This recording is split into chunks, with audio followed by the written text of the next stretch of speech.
ബംഗ്ലാദേശിൽ കനത്ത ജാഗ്രത പ്രഖ്യാപിച്ചിരിക്കുന്നു എന്ന സുപ്രധാനമായിട്ടുള്ള വാർത്തകളാണ് ഇപ്പോൾ പുറത്തു വന്നുകൊണ്ടിരിക്കുന്നത്. ബംഗ്ലാദേശിൽ ഏത് നിമിഷവും ഒരു ഇസ്ലാമിക തീവ്രവാദ ഗ്രൂപ്പായിട്ടുള്ള ഇസ്ലാമിക് സ്റ്റേറ്റിന്റെ ആക്രമണം ആ രാജ്യത്തിനകത്തുണ്ടാകാം. ഇസ്ലാമിക് സ്റ്റേറ്റിന്റെ ചാവേറുകൾ ആ രാജ്യത്തിനകത്ത് പ്രവേശിച്ചിട്ടുണ്ട് എന്ന റിപ്പോർട്ടുകൾ പുറത്തു വരുന്നു. ഏത് നിമിഷവും ഇവർ ഒരു മനുഷ്യ ബോംബായി പൊട്ടിത്തെറിക്കാം എന്നുള്ളത് കൊണ്ട് തന്നെ വലിയ ജാഗ്രതയാണ് ബംഗ്ലാദേശിൽ പോലീസും പട്ടാളവും അടക്കം ഇപ്പോൾ പുലർത്തുന്നത്.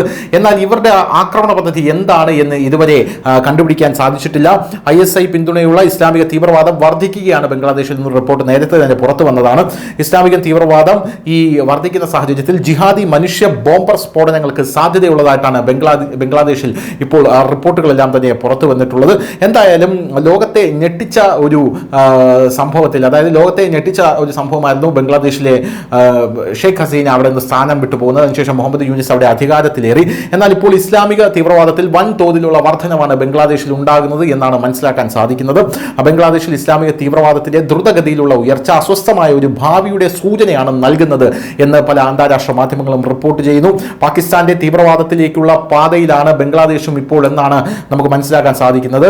പാകിസ്ഥാന്റെ ഇന്റർ സർവീസ് ഇന്റലിജൻസ് ISI ഒരിക്കൽ അഫ്ഗാനിസ്ഥാനിൽ തീവ്രവാദം വളർത്തുന്നതിനായി സ്വന്തം ജനങ്ങൾക്കിടയിൽ ജിഹാദിസ്റ്റ് പ്രത്യയശാസ്ത്രം കുത്തിവെച്ച ഒരു ചരിത്രമുണ്ട്. അതിന്റെ ഫലമായി ഇന്ന് അതിർത്തികളിൽ പതിവായി ബോംബ് സ്ഫോടനം പാകിസ്ഥാനിൽ നടക്കുകയാണ്. സമാനമായ രീതിയിൽ ഇപ്പോൾ ബംഗ്ലാദേശിലെ സാധാരണക്കാരായിട്ടുള്ള ജനങ്ങൾക്കിടയിൽ ISIS തീവ്രവാദം വളർത്താനും അവിടെയുള്ള ജമാഅത്തെ ഇസ്ലാമി അടക്കമുള്ള തീവ്രവാദ സംഘടനകൾ പ്രവർത്തിക്കുന്നുണ്ട്. അങ്ങനെ സാധാരണ ജനങ്ങളിൽ അവിടെ അപരമത വിദ്വേഷവും പല കാര്യങ്ങളും കുത്തിവെച്ച് ബംഗ്ലാദേശ് സ്വയം നാശത്തിലേക്ക് പോകുന്ന ഒരു കാഴ്ചയാണ്.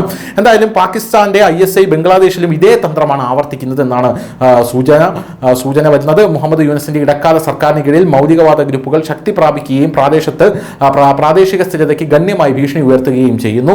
എന്തായാലും ബംഗ്ലാദേശിൽ ഹിന്ദുക്കൾക്കെതിരായ ആക്രമണത്തിന്റെ ചരിത്രമുള്ള ജമാഅത്തെ ഇസ്ലാമി പോലുള്ള തീവ്ര സംഘടനകളുടെ നിരോധനം മുഹമ്മദ് യൂനിസ് പിൻവലിച്ചത് ശ്രദ്ധേയമായിട്ടുള്ള ഒരു കാര്യമാണ്. അതിനുശേഷമാണ് ഇത്രയധികം ബംഗ്ലാദേശ് അധപ്പതിച്ചതെന്ന് നമുക്ക് പറയേണ്ടി വരും.